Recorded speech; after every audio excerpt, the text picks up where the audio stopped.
উনার সমস্যাটা হলো যে উনার যে ওজন, এই ওজনটা উনি কোনো সময় নিজের মধ্যে এটাকে বাস্তবায়ন বা কায়েম করতে চান না। মুফতি আমির হামজা ভাই উনি স্টেজে কথা বলেন, সরল সোজা মানুষ, সাদা সিধা মানুষ, সব ওই যে অনেকেই বলে না যে হক কথা ফক করে বলে ফেলে। উনার সমস্যাটা হলো যে উনার যে ওজন, এই ওজনটা উনি কোনো সময় নিজের মধ্যে এটাকে বাস্তবায়ন বা কায়েম করতে চান না। উনার যে জনপ্রিয়তা বাংলাদেশে, এই জায়গাটা উনি চাইলে খুব স্মার্টলি ধরে রাখতে পারতেন, কিন্তু সেটা না করে উনি পাবলিকলি সবার সাথে সহজে মিশে যান। এটা ভালো যে উনি সরল সাদা সিধা, যা আছে মনে তা বলেন মুখে, যা থাকে মনে তা বলেন কোথায়? মুখে। এই জন্য হুটহাট করে এমন কিছু বলে ফেলেন যে কথাটা নিয়ে মানুষ ট্রল করা শুরু করে দেয়। সাংবাদিক বলেছেন নবী সাল্লাল্লাহু আলাইহি সাল্লামকে, একেবারে মিডিয়া থেকে শুরু করে বাংলাদেশের বক্তা ওলামায়ে কেরাম কাফের পর্যন্ত বানিয়ে দিয়েছে না, দেয় না? আপনি কাফের বললেন, কাফের তো অস্বীকারী, উনি তো অস্বীকার করেন নাই, করেছেন? স্লিপ অফ টাং হয়ে থাকতে পারে, ভুল করে ফেলেছেন, একটু ভুল হয়তো হয়ে গিয়েছে, আপনি সেটাকে কেন্দ্র করে কাফের কেন বলবেন? আবার একটা ওয়াজ করেছেন আম্মা খাদিজা রাদিয়াল্লাহু তাআলা আনহাকে, যে তিনি নামাজ পড়েন নাই, রোজা করেন নাই, যাকাত দেন নাই, কিন্তু তিনি জান্নাতে শুধু যাবেনই না, আল্লাহ রাব্বুল আলামিন তাকে সালাম জানিয়েছে, বলেন সুবহানাল্লাহ। কথাটা তো উনি ভুল বলেননি। কেন ভুল বলেননি? এটা উদাহরণ দিতে যেয়ে বলি, এই যেমন ভাইজান, আমার ভাইজানের নাম কি জানেন? আলতাফ ভাই। আলতাফ ভাইয়ের আব্বা বেঁচে আছে না? এখন এলাকায় প্রচার হচ্ছে উনি হুজুর হইলে কি হবে, উনি তো উনার বাপের খাইতে দেয়, উনার বাবার খাইতে দেয় না। কথাটা মিথ্যা না সত্য? কথা কয় না, মিথ্যা না সত্য? কিন্তু বাবার খাইতে দেয় না, এটা শোনার পরে অনেকের মিজাজ খারাপ হয়েছে না, হুজুর আলতাফ এত বড় দাড়ি মেহেদি দিয়া, মাথায় টুপি, সরমেনার মুরিদ, অথচ সে কেমনে বাবারে খাইতে দেয় না, এটা মেম্বারিতে দাঁড়াইছে, ডাইরেক্ট বিপক্ষে এরকম হয় না? হয় না? তো বাপ যে নেই এটা যাচাই করবেন না? তো খাদিজা রাদিয়াল্লাহু তাআলা আনহা যাকাত দেন নাই, নামাজ পড়েন নাই, হজ করেন নাই, এটা যে কেন করেন নাই এটা যাচাই করবেন না? কারণ তখন এগুলো ফরজই হয় না, তখন এগুলোর বিধানই আসে নাই। তো বিধান আসে নাই তাই করে নাই। তো এই জন্যই এইটাকে বলাকে কেন্দ্র করে আপনারা নেগেটিভ ভাবে উপস্থাপন করছেন, এগুলো কেন? আর সবচেয়ে দেখলাম আমাদেরকে ব্যবহার করে বক্তা হয়েছে আব্দুর রহিম আল মাদানি। আসলে আদৌ সে মাদানি না, জাল মাদানি। কি মাদানি? কি মাদানি? জাল মাদানি। আর মাদানি হইতেও পারে, একজন নামের শেষে লাগাইছে যে অমুক আল মাক্কি। আমি বললাম কেন? বলছে যে ঢাকায় একটা হোটেলে চাকরি করতাম, সেই হোটেলের নাম ছিল আল মক্কা হোটেল। কি হোটেল? আল মক্কা হোটেল। তো আল মক্কা হোটেলে চাকরি করি, আল মাক্কি লাগাই দিয়েছে। হ্যাঁ, দেখা যাচ্ছে যে আজহারি ভাই আমাদের আজহারে পড়িছে, তাই আর একজন দেখা গেল যে কোনোভাবে নাম আজহারি লাগাইছে। জিজ্ঞেস করলাম কেন? বলছে যে আজহারি নাম একবার দেখিলাম, এই জন্য ও কি নামের শেষে একটা টাইটেল, একজন নামের শেষে লাগাইছে কাতারি, অমুক হুজুর কাতারি। কাতারি কেন? তা কাতারে ছিল, কাতারে ছিল বলে কাতারি লাগাইতে হবে? এটা কি একটা ভালো সম্মানজনক হইল? আমি বললাম আমার মাঝে মাঝে অনেকেই বলে যে আপনার নামের শেষে এরকম আজাদি, জিহাদি, তারপরে মাক্কি, মাদানি পাওয়া যায় না। আমি কইছি আমি কোনোদিন যদি উগান্ডায় যেতে পারি, এসি লাগাবো কবির বিন সামাদ উগান্ডি। কি একটা টাইটেল একটু আনকমন হওয়ার দরকার আছে না? আছে না? না, এটা আনকমন। তুফানি, এক বক্তার, আল্লাহ মাফ করুন, এটা বলতেই হচ্ছে, নামের শেষে তুফানি। তুফান বোঝেন তো? তুফান মানে কি? ঝড়, টর্নেডো, এগুলো তো। তো কি তুফান বানাইলো আল্লাহ জানে, যে তার নামের শেষে তুফান। এই যে মাদানি লাগাইছে, জাল মাদানি, কোন মদিনায় যেই পড়িছে, কোন ভার্সিটিতে পড়েছে, এইবার ফতোয়া শুরু করেছে আমির হামজাকে জাহেল, জালেম, ফাসেক, কাফের, যা মনে চায় তাই বলে যাচ্ছেন। এগুলো বলার জন্য তো হুজুরদেরকে শ্রোতারা নিয়ে আসে না? নিয়ে আসে। আপনার কাছ থেকে দুইটা ভালো কথা শুনতে চাই, দুইটা মিষ্টি কথা শুনতে চাই, দুইটা দিনের কথা শুনতে চাই, দিনের বয়ান শুনতে চাই, যেটা শুনলে কাজে লাগবে, পরকালে জাহান্নাম থেকে মুক্তি পেয়ে জান্নাতে যাওয়া যাবে, আল্লাহ রাসূলের ভালোবাসা অর্জন করা যাবে, আল্লাহকে পাওয়া যাবে, সেই কথাগুলো শুনতে চাই। আজকে মজের স্টেজগুলো আমরা এই বানাই ফেলেছি। এখন আমিও তো সেই সেম কাজই করলাম, কারণ ওদের ঠিক করতেছি, আমারও ওদের বিরুদ্ধে বলতে হবে। আমও কি তার বাইরে? এখন উপায় কি? উপায় হলো সবাই চুপচাপ আস্তে করে ফিরে আসি। সবাই কি করি? তওবা করি, ফিরে আসি। আমিও তওবা করি, আল্লাহ কবুল করুন, বলেন আমিন। সূরা আল আনআম থেকে তেলাওয়াত করেছি ৭৯ নম্বর আয়াত। মনে আছে আপনাদের? মনে আছে? পড়েন, ইন্নী ওয়াজ্জাহতু ওয়াজহিয়া লিল্লাযী ফাতারাস সামাওয়াতি ওয়াল আরদ হানিফান ওয়া মা আনা মিনাল মুশরিকিন। আমরা কোথায় পড়ি এই আয়াত? যাই নামাজের দোয়া হিসাবে। কিন্তু জানি না এই আয়াতটা কোথায় নাজিল হলো, কেন নাজিল হলো, এই আয়াতটার শুরু কোথায়, কেন আবার কোরআনে অন্তর্ভুক্ত করা হলো, কেন নবীর মাধ্যমে জানিয়ে দেওয়া হলো। এই কথাগুলো বলেছিলেন হযরত ইব্রাহিম আলাইহিস সালাতু ওয়াস সালাম। কখন বলেছিলেন? যখন তিনি পথের দিশা চেয়েছিলেন, পথ খুঁজছিলেন, কেমন করে পথ পাওয়া যায়। বাবাকে জিজ্ঞাসা করলেন, বাবা আমাদের রব কে? বলল আমাদের রব হলো এই মূর্তিগুলো। আমাদের রব হলো কে? ফেরাউন, নমরুদ। আমাদের রব কে? নমরুদ। আমাদের রব, আমাদের ইলাহ হলো নমরুদ। কয় নমরুদের রব কে? কয় এই যে মূর্তিগুলো। কয় এই মূর্তিগুলো তো তুমিই বানাও। কয় আমি বানাইলে কি হবে? এইগুলো আমাদের ইলাহ, এইগুলো ভালো করে মন্দ করে, এইগুলো আমাদের সুখ শান্তি নিশ্চিত করে। ইব্রাহিম আলাইহিস সালাম চিন্তা করলেন, এটা তো সঠিক উত্তর নয়, কারণ আমার বাবা যেই মূর্তিগুলো বানান, সেই মূর্তিগুলো কেমন করে আবার রব হতে পারে, কেমন করে ভালো মন্দের বিচার করতে পারে। পথ খুঁজতে লাগলেন। সেই পথের দিশা পাওয়ার জন্য উনি চলে গেলেন নীরব নিভৃতে এমন এক জায়গায় বসলেন, যেখান থেকে আল্লাহ রাব্বুল আলামিন পরের আগের আয়াতগুলোতে জানিয়ে দিয়েছেন। ৭৬ নম্বর আয়াতে আল্লাহ বলছেন, ফালাম্মা জান্না আলাইহিল লাইলু রাআ কাওকাবান ক্বালা হাযা রাব্বি ফালাম্মা আফালা ক্বালা লা উহিব্বুল আফিলিন। আল্লাহ রাব্বুল আলামিন বলছেন, ওই দিন ইব্রাহিম আলাইহিস সালাম আকাশে দেখলেন তারা। কি দেখলেন? তারা। তারা দেখার পরে বললেন, এই তারাটাই আমার রব হবে, এটাই আমার আল্লাহ, এটাই আমার স্রষ্টা, এটাই আমার প্রভু, আমি এটাকেই রব মেনে নিলাম। এই কথা যখন বলে বসে আছেন, তারার দিকে তাকিয়ে অপলক দৃষ্টিতে হঠাৎ করে তারাটা স্তম্ভিত হয়ে গেল, ডুবে গেল। সন্ধ্যা তারা আস্তে করে মিট মিট করে আবার নিভে গেল। বলল, যেটা নিভে যায়, যেটা অস্তমিত হয়ে যায়, সেটাকে আমি তার প্রতি কখনো আসক্ত হতে পারি না, সেটাকে রব বলে মেনে নিতে পারি না। বসে আছেন চলে হাত দিয়ে চুপচাপ। কিছুক্ষণ পরে দেখলেন যে টকবক করে একটা চন্দ্র পশ্চিম আকাশে উঠা শুরু হয়েছে। ওই চন্দ্রের তারার থেকে চন্দ্রের আকারটা ছিল বড়, আলোটা ছিল বেশি। ফালাম্মা জান্না আলাইহিল লাইলু ফালাম্মা জান্না আলাইহিল লাইলু রাআ কাওকাব ফালাম্মা ফালাম্মা রাআল কমার ফালাম্মা রাআল কমার বাযিগান ক্বালা হাযা রাব্বি ফালাম্মা আফালা ক্বালা লা ইল্লাম ইয়াহদিনি রাব্বি লাকুনান্না মিনাল কওমিদ দাল্লিন। পরের আয়াতে আল্লাহ ইব্রাহিম আলাইহিস সালামের পরের কথাগুলো আবার জানিয়ে দিলেন। ইব্রাহিম আলাইহিস সালাম বললেন যে আমি ওই যে আকাশের চাঁদটা দেখলাম, এই চাঁদটা আমার স্রষ্টা হবে, এই চাঁদটা আমার রব হবে। আমার বাবার কাছে জিজ্ঞাসা করে আমি সঠিক উত্তর পাই নাই, আমার মায়ের কাছে জিজ্ঞাসা করে আমি সঠিক উত্তর পাই নাই।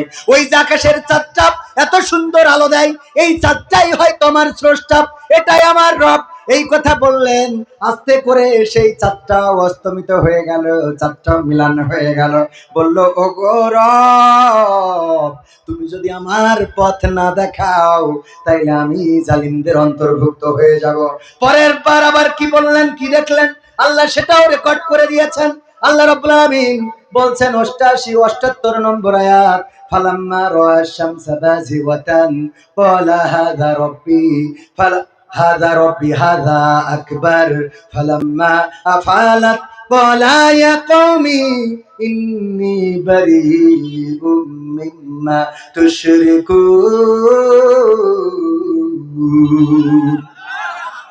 আল্লাহ সেটাও রেকর্ড করে দিলেন। আল্লাহ বলছেন, এবার ইব্রাহিম পূর্ব দিগন্তে সূর্য উদয় হতে দেখল। ফালাম্মা রাআ শামসা, সূর্য উদয় হতে দেখল। দেখার পরে বলল, এটাই আমার রব। হাজা আকবার, এটা ওদের থেকে বড়। তারার থেকে চাঁদ বড় ছিল, আর চাঁদের থেকে সূর্যটা বড়। কিন্তু যখন সেই সূর্যটা আবার নিজের প্রখরতা হারিয়ে পশ্চিম আকাশে ঢলে পড়লো, অস্তমিত হয়ে গেল, তখন বলল, গো আমার কম শুনে নাও, আমি পথের দিশা পেয়ে গেছি, আমি পথের দিশা পাইছি, আমি রাস্তা পাইছি। এবার বলল, ইন্নী ওয়াজ্জাহতু ওয়াজহিয়া লিল্লাযী ফাতারাস সামাওয়াতি ওয়াল আরদ হানিফা ওয়া মা আনা মিনাল মুশরিকিন। এবার বললেন, ওগো জাতি, ওগো আমার জাতির লোকেরা, ওগো আমার কওমের লোকেরা, তোমরা শুনে নাও। এতদিন ধরে মনে করেছিলাম এইটা ছাড়া উপায় নাই, এতদিন ধরে মনে করেছিলাম এইটা ছাড়া উপায় নাই, এতদিন ধরে মনে করেছিলাম এইটা ছাড়া উপায় নাই। কি কি বলেছি বুঝে নেন, এত বুঝাতে যাব না, কিন্তু এখন বুঝলাম রে, এইটা ছাড়া উপায় নাই। ভাইরা আমার, সব বুঝা হয়ে গেছে রে। আকাশে তারা দেখলাম, চন্দ্র দেখলাম, তারকারাজি দেখলাম, চন্দ্র দেখলাম, সূর্য দেখলাম, এইগুলো সব অস্তমিত হতে দেখলাম। এবার বুঝে নিলাম এইগুলোর পিছনে একজন কারিগর আছে, যে তারকা উঠান আবার ডোবান, যে চন্দ্র উঠান আবার ডোবান, যে সূর্য উঠান আবার ডোবান। আমি সেই আল্লাহর দিকে আমার মুখটা করে দিলাম, আর বলে দিচ্ছি, শুনে নাও, আমি তোমাদের শিরকের সাথে নিজেকে আর সম্পৃক্ততা রাখলাম না। বলেন আল্লাহু আকবার। আমরা যাই নামাজের দোয়া বানাইছি, অসুবিধা নাই, পড়েন। কিন্তু এই আয়াতটা কেন আসলো, এবং এই আয়াতটা বলার পরে ইব্রাহিম আলাইহিস সালামের নমরুদের লোকেরা আদর আপ্যায়ন করে আপেল খাওয়ালো, কথা কয় না, আঙ্গুর খাওয়ালো, না খাওয়াই নাই। বরং এই কথার পরে ইস্তিকামাত থেকে, এই কথার পরে নিজেকে নিজেকে অটল রেখে যখন চলে গেল মন্দিরে, ও কাজের মেলায় গিয়েছে। আর ইব্রাহিম আলাইহিস সালাম এই সুযোগে কুড়াল একখান নিয়ে চলে গেল মন্দিরে। মন্দিরে যাওয়ার পরে মূর্তিগুলো ভাঙলো, শুধু বড়টা ছাড়া। বড়টার কাঁধের উপরে কুড়ালটা রেখে বাড়ি যেয়ে নিশ্চিন্তে বসে আছে।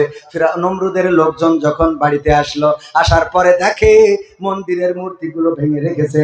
বললো, এইগুলো কারা করেছে? কয়, কারা করেছে এত তো দেখার দরকার নেই, ওই পরাজিত শক্তি করেছে।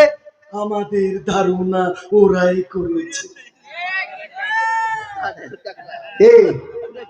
কিছু হইলেই দোষ আছে না নাই? কথা কয় না, আছে না নাই? যা হইতো তাতেই দোষ, যা হইতো তাতেই দোষ। আর সুযোগ একটা পাইছিল রে, কিছু হইলেই একেবারে চোখ বুঝে আমার পুলিশ ভাইরাও কোনো মামলা তদন্ত লাগতো না। আমার ভাইজানের আজকেও যারা গল্প করলো, তারা বললো, ভাই জীবনে কারো বড় কথা বলি নাই, জীবনে কারো কোনোদিন একটা চড় থাপ্পড় দিই নাই, অথচ নাশকতার মামলা খেয়েছি, মানুষ হত্যার মামলা হয়েছে, খুন খারাপির মামলা হয়েছে, অন্যায়ের মামলা হয়েছে। এমনি ভাবে হামলা মামলা আপনাদের এলাকায় ছিল না। মরা লোকও ছাড় পায় নাই, পুলিশরা ওদের মুখস্থ কথা। কি কথা? মুখস্থ কথা। যা করেছে হুজুররা করেছে। ওই যে একবার একটা, ওই যে আপনাদের বর্ডারের কাছে যাদের বাড়ি, বর্ডার থেকে বল্টু সাইকেলে করে বালু নিয়ে আসছে, বাস্তায় কি করে কিনে আসছে বালু। বর্ডারের প্রশাসনের লোক ধরি বলছে যে এতে কি, তা বলছে স্যার বালু স্যার, বলছে সাইকেলে বালু নিয়ে যাচ্ছিস তুই? ভারতের বর্ডারতে মানুষ কত দামি দামি জিনিস নিয়ে যায়, নিশ্চয় বালুর মধ্যে কিছু আছে। বাস্তা নামা, চেক করি, দেখে না আসলেই বালু, ছেড়ে দিয়েছে। দ্বিতীয় আবার আর একদিন, কি ব্যাপার বল্টু সাইকেলে কি? স্যার বালু স্যার। এই বস্তার মধ্যে মনে হয় অন্য কিছু, আবার চেক করে দেখে না বালু, ছেড়ে দিয়েছে। তৃতীয় দিন আবার বাস্তায় করে, কি জানো এই এতে কি? স্যার বালু স্যার। না, বর্ডার থেকে বালু পাচার করছি সেটা হইতে পারে না, নিশ্চয়ই এই বালুর মধ্যে কোনো কিন্তু আছে, এইটা ল্যাবে পাঠাবো, পরীক্ষা করবো, তারপরে তোর সাথে কথা হবে। ল্যাবে পাঠাই পরীক্ষা করি, দেখে বালু। বল্টুর সাথে দেখা হয়েছে, চৌগাছা হয়েছে ব্রিজের মাথায় ওখানে। বলছে যে, এই বল্টু তুই এই প্রতিদিন এই যে বাইসাইকেলে করি বালু পাচার করিস, কোন দুঃখী কদিন? তা বলছে স্যার আমি তো আসলে বালু পাচার করি না, আমি ওই সাইকেলটাই পাচার করি। আপনারা তো পড়ি পড়ি খালি চেক করেন বালু, কি পাচার করেন? আর ধরি ধরি কি চেক করেন? আমাদের অবস্থা তাই হয়েছিল, পাচার হয়ে যায় কত কিছু আর মামলা হয় বুঝতে না। টাকা সব ব্যাংকের থেকে শেষ, 5টা ব্যাংক এখন একসাথে করতেছে, ইসলামী ব্যাংক বাদে। ইসলামী ব্যাংক মানে বাংলাদেশ ইসলামী ব্যাংক যেটা, এইটা বাদে বাকি অন্যান্য যে ইসলামী ব্যাংক আছে, সোশ্যাল ইসলামী ব্যাংক, আল আরাফা ইসলামী ব্যাংক, ফার্স্ট সিকিউরিটি ইসলামী ব্যাংক, তারপরে আরো কি কি ইসলামী, 5টা একসাথে। অনেকে আবার ওইটার সাথে আমাদের ইসলামী ব্যাংক লাগাই ফেলতেছে। এইটা না, এটা এখন পর্যন্ত ঠিক আছে, কারণ এটার কর্মীগুলো এখনো ন্যায়, সৎ এবং সততা দিয়ে কাজ করে যাচ্ছে, বলেন ঠিক কিনা? তো যাই হোক, সব খালি করে ফেলেছে। ও ছাড়েরা খুঁজে পায় না, খালি খুঁজে পায় দাড়িওয়ালা, টুপিওয়ালা, পাঞ্জাবিওয়ালা। কিছু হইলেই মামলা এদের নামে, আছে না? না, বালু পাচার করে না সাইকেল পাচার করে, এটা বুঝার ক্ষমতা নেই। ওগো আমার ভাইয়েরা, এখনো প্রশাসনে অবস্থা খারাপ না ভালো? এখনো খারাপ, এখনো আছে না নাই? ওই সময় বলতো হুজুর কথা বলেন ঠিক আছে, কিন্তু রাজনীতি করেন না। আর এই সময় এসে বলে হুজুর আমি শিবিরের সাথী ছিলাম। এই সত্য বলছি না মিথ্যা বলছি? সব আল্লাহর ওয়ালি ছিল। আমি বললাম তা আমাকে ধৈর্য মারতো কার? আমাদের তাড়া করতো কারা? স্টেজে কথা বলতে দিত না। পাবনায় গেলাম, বলছে হুজুর প্রশাসনের লোক আসতে শিগগির মোনাজাত করেন। মোনাজাত ধরেছে একজন, বলছে হুজুর মোনাজাত বাদ দেন, আপনি চলেন দিন। মোনাজাত করতে দিন। ঠিক বলছি না ঠিক বলছি? যারা এইগুলো করেছিল তারা কি আজকে আছে? এমপিরা সব কোথায় গেল? মন্ত্রীরা সব কোথায় গেল? কোথায় কাদের কাকা? তাদের ছাড়া দেশটা এখন লাগে ফাঁকা ফাঁকা। ঠিক না ঠিক? পালাবে না পালাবে না, যাই না তবু দেখা। পালাবে না পালাবে না, যাই না তো তবু দেখা। তাদের ছাড়া দেশটা এখন লাগে ফাঁকা ফাঁকা। এটা গাইতে চাইলাম না, কিন্তু 2টা চিরকুট আইছে। আমি এখন চিন্তা করি যে আমরা এসব গান আর না গাই, আলোচনা করি যা কাজে লাগবে, কিন্তু 2টা চিরকুট এটা না গাইলে ওরা আবার কমিটিও একটা দিয়েছে, শ্রোতারাও একটা দিয়েছে। গাবো? হ্যাঁ শুনবেন? আর একটু সময় কি থাকা যাবে? মা বোনদের জন্য কিছু ওয়াজ করার দরকার আছে না নাই? কারণ মা বোনেরা আপনাদের থেকে কম না বেশি এসেছে? বেশি। সুতরাং মা বোনদেরও ওয়াজের দরকার, কারণ মা বোনেরা এখন ফিতনার সবচেয়ে বড় কারণ।